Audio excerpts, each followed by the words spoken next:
ರಾಜ್ಯದಲ್ಲಿ ಚಾರಣಕ್ಕೆ ತೆರಳುವ ಪ್ರವಾಸಿಗರ ಸುರಕ್ಷತೆಯನ್ನು ಆದ್ಯತೆಯಾಗಿರಿಸಿ ಹೊಸ ನಿಯಮಾವಳಿಗಳನ್ನು ರಾಜ್ಯ ಸರ್ಕಾರ ಜಾರಿಗೆ ತಂದಿದೆ.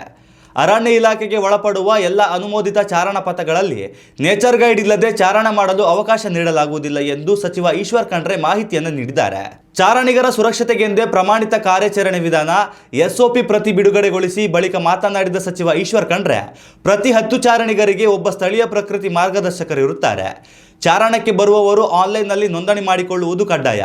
ನೇಚರ್ ಗೈಡ್ಗಳಿಗೆ GPS ಹೊಂದಿರುವ ವಾಕಿಟಾಕಿಯನ್ನು ನೀಡಲಾಗುತ್ತದೆ.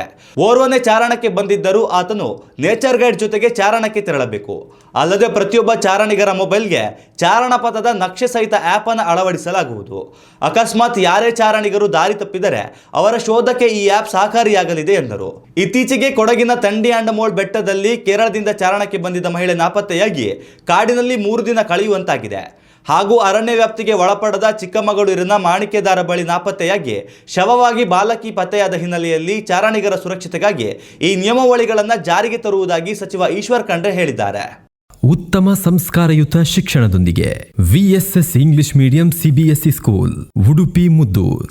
ನರ್ಸರಿಯಿಂದ 10ನೇ ತರಗತಿವರೆಗೆ ಶಿಕ್ಷಣದ ಜೊತೆಗೆ 5ರಿಂದ 10ನೇ ತರಗತಿವರೆಗಿನ ವಿದ್ಯಾರ್ಥಿನಿಯರಿಗೆ ಉತ್ತಮ ಹಾಸ್ಟೆಲ್ ಸೌಲಭ್ಯವೂ ಇದೆ.